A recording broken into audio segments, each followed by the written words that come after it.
बिस्मिल्लाहिर्रहमानिर्रहीम। Dear student, तो मश्क number 1/3 के हम 5 सवाल मुकम्मल कर चुके हैं। तो आज हम सवाल नंबर 6 को करेंगे। वो क्या है कि अगर a बराबर हो और b बराबर हो कालब a के हो तो मालूम कीजिए कि 3a - 2b और 2a का ट्रांसपोज माइनस 3b का ट्रांसपोज।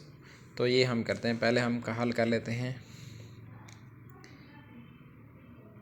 3a - 2b को, अब 3 को वैसे लिख दें और एक की जगह एक की रकम लिखें। क्या है?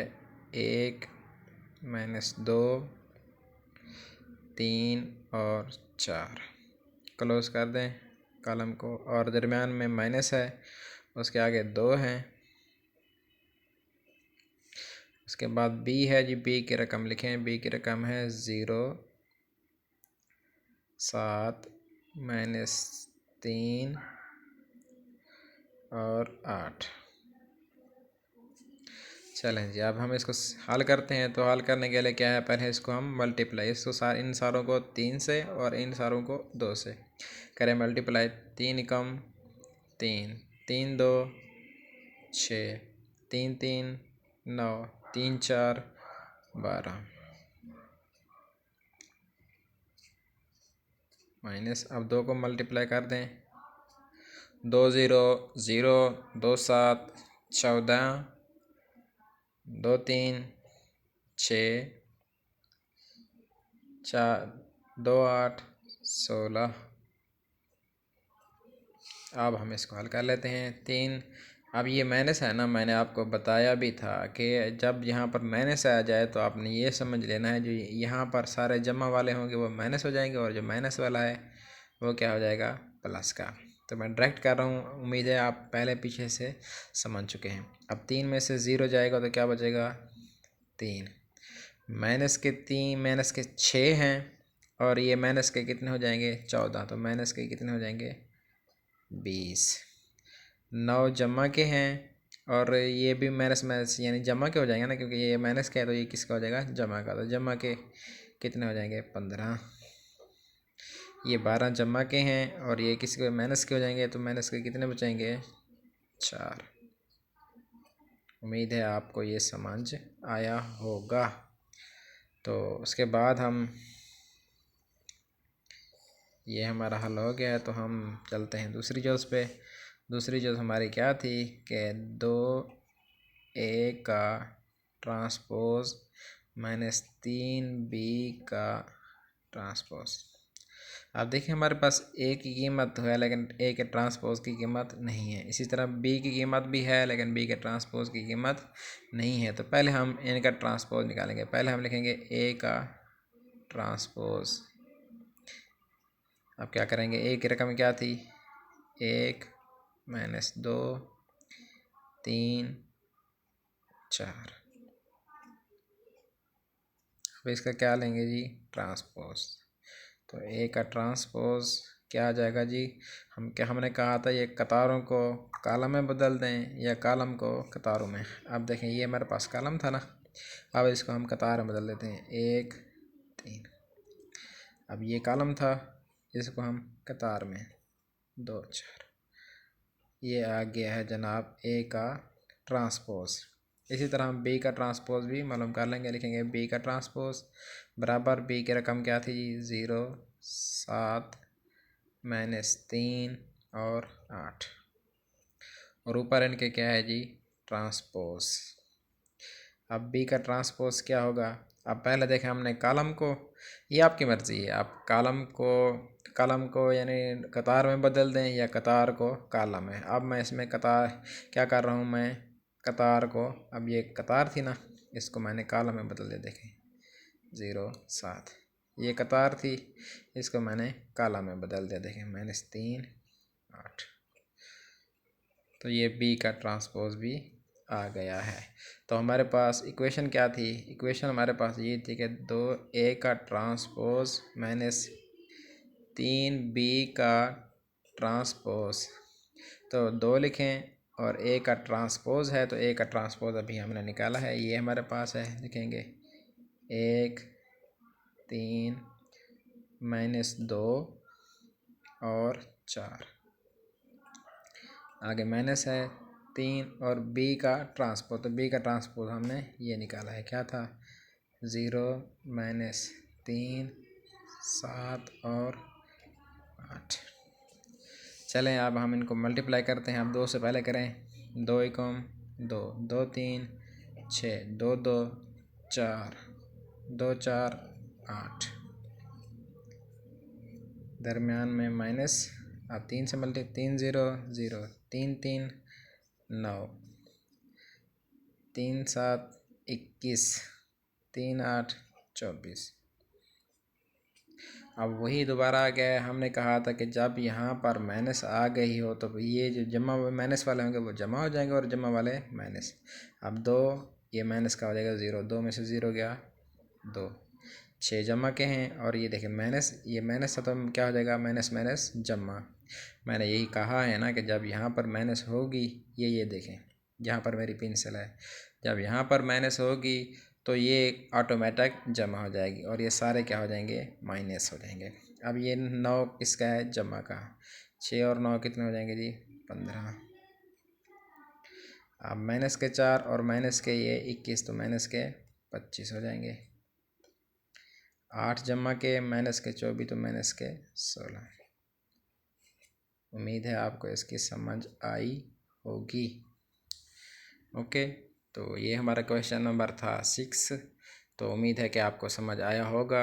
अगर फिर भी आपको कोई मसला है तो फिर हमें आपको आप कमेंट्स में मुझसे पूछ सकते हैं। मैं आपको बताने के लिए हर दम हर वक्त हर घड़ी तैयार हूँ। तो चलिए नेक्स्ट क्वेश्चन की तरफ चलते हैं।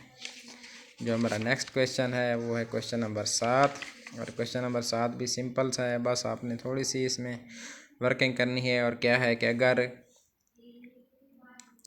ये सारे रकमें 2 कालिब को जमा किया जाए तो उनको बराबर इसके आता है। तो अरकान ए और बी की कीमत हमने मालूम करनी है। तो पहला क्वेश्चन लिख लें,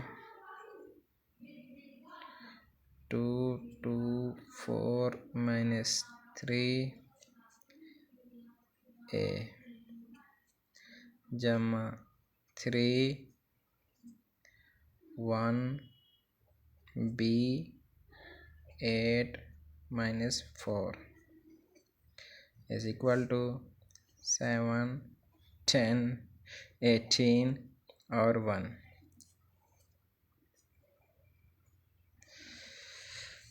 अब जी ये हमने क्वेश्चन लिख लिया है। तो क्वेश्चन लिख लिया, अब हम इसको मल्टीप्लाई कर देंगे क्योंकि ये 2 मल्टीप्लाई हो रहा है और यहाँ पर 3 मल्टीप्लाई हो रहा है। तो पहले हम जो मल्टीप्लाई है उनको मल्टीप्लाई कर देंगे। देखें 2 2 4, 2 4 8, 2 3 6 और 2 को ऐसे कैसे करेंगे तो क्या आएगा 2a जमा 3। अब 3 के साथ क्या करें मल्टीप्लाई करें, 3 कम 3, 3 को b से करेंगे तो ये 3b आएगा। 3 8 24 और 3 4 12 और ये बराबर किसके है, जो बराबर है उसको वैसे लिख दें 7 10 18 1। अब हम इनको क्या कर लेते हैं जमा कर लेते हैं 4 और अब देखें यहाँ पर जमा है तो ये अलामतें जैसी की है ना वैसी की वैसी रहेंगी, इसमें कोई चेंजिंग नहीं आएगी। ये अपने समझिए, अगर माइनस होता तो ये अलामतें सारी चेंज होनी थी, जो जमा वाले हैं वो माइनस हो जाने थे और जो माइनस वाले हैं वो जमा हो जाना था। मैं ये डायरेक्ट बता रहा हूँ आपको, आप इसको सेपरेट भी अलग अलग भी कर सकते हैं। तो आपने ये नहीं समझ लेना कि सर ये कैसे डायरेक्ट बता रहे हैं। अब ये 4 जमा के और 3 भी जमा के हुए 7, 8 जमा के और जमा के क्या हैं 3 भी। देखें आप इसको अगर 11 भी कर रहे तो ये गलत है, क्योंकि इसके साथ अगर बी होता तो फिर आप 8 के साथ भी बी होता तो आप 11 भी कर सकते थे, लेकिन 8 के साथ कुछ भी नहीं है तो आप लिखेंगे 8 जमा 3 बी। और माइनस के 6 और जमा के कितने हैं 24, तो जमा के कितने बचेंगे 18। ये 2a है और माइनस के कितने हैं 12। अब अगर यहाँ पर होता ना a इसके साथ तो माइनस के 10 बच जाने थे, लेकिन यहाँ पर क्या है इसके साथ a नहीं है तो हम इसको भी वैसे लिख देंगे 2a - 12 बराबर किसके दी थी 7 10 18 और 1। अब देखें यहाँ पर भी 7 है और इसका भी पहला रुकन 7 है, ये आपस में कैंसिल हो जाएंगे। तो क्या बचेगा हमारे पास ऊपर 8 जमा 3b, ये दूसरा था ना, और यहाँ पर दूसरा क्या है 10 है, तो किसके बराबर हो जाएंगे 10 के। उम्मीद है इसकी आपको समझ आई होगी। और इसके बाद देखें ये 18 है, इसका पहला रुकन, और इसका भी 18 है, ये कैंसिल हो जाएंगे। बाकी क्या बचेगा 2a माइनस 12, तो बराबर किसके हो जाएंगे, तो दूसरा क्या है यहाँ पर 1 है, तो 1 के बराबर। उम्मीद है आपको ये भी समझ आ गया होगा।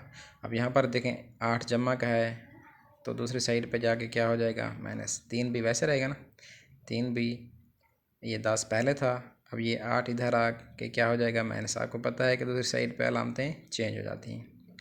अब 3 भी बराबर हो जाएगा किसके बेटा, 10 में से 8 के तो 2। अब b बराबर हो जाएगा 2, ये ज़र्ब हो रहा है ना, तो दूसरी साइड पे तकसीम, बिल्कुल सही, ये इसका जवाब है। अगर तकसीम कर देंगे तो ठीक है, अगर नहीं करेंगे तो फिर भी जवाब आपका ठीक है। अब इसको हल कर लेते हैं। ये 2a था, अब ये 12 जो है ना माइनस का है, दूसरी साइड पे क्या हो जाएगा जमा का, 1 पहले था, ये 12 माइनस का, इधर आके क्या हो जाएगा प्लस हो जाएगा। अब 2a बराबर हो जाएगा कितने के 13। अब 2a के साथ क्या हो रहा है मल्टीप्लाई हो रहा है, तो वहाँ तकसीम हो जाएगा 13/2। उम्मीद है ये क्वेश्चन भी आपको समझ आया होगा। अगर फिर भी आपको कोई मसला है तो आप कमेंट्स में पूछ सकते हैं, कमेंट्स तो हर टाइम हाजिर हैं। उम्मीद है ये क्वेश्चन आपको समझ आया होगा। तो चलिए इस मश्क के आखिरी क्वेश्चन की तरफ चलते हैं, और वो हमारा क्वेश्चन नंबर 8 है। तो हम क्वेश्चन नंबर 8 को हल करते हैं। तो इसमें है कि अगर a की कीमत ये है और b की कीमत ये हो तो दर्जा झेल की तस्दीक कीजिए। कहते हैं जनाब इनकी क्या कीजिए, तस्दीक कीजिए। पहला है कि a जमा b, यानी a और b को हमने क्या कर लेना है जमा कर लेना है, और फिर उसका क्या ले लेना है ट्रांसपोज। और यहाँ पर देखें a का ट्रांसपोज अलग लेना है, b का ट्रांसपोज अलग लेना है, फिर उनको क्या करना है जमा। यहाँ पर अलग अलग करना है, यहाँ पर जमा करके। इसका मतलब है यहाँ पर हमें पहले लेना पड़ेगा और यहाँ पर हमें जमा करके लेना पड़ेगा। तो सबसे पहले हम पहले इनके, अब देखें a की कीमत तो है हमारे पास और b की भी है, लेकिन इनके ट्रांसपोज की कीमत नहीं है, तो पहले हम ले लेंगे। पहले हम a का ट्रांसपोज लेते हैं जी। a का ट्रांसपोज लेते हैं जनाब। a की रकम क्या है हमारे पास, 1 2 0 1। क्या लेते हैं जनाब इसका ट्रांसपोज। अब a का ट्रांसपोज कतारों को कालमों में बदल दें या कालमों को कतारों में। अब मैं क्या करता हूँ कतार को कालम, ये कतार थी इसको मैंने कालम बना दिया, ये भी कतार थी इसको मैंने भी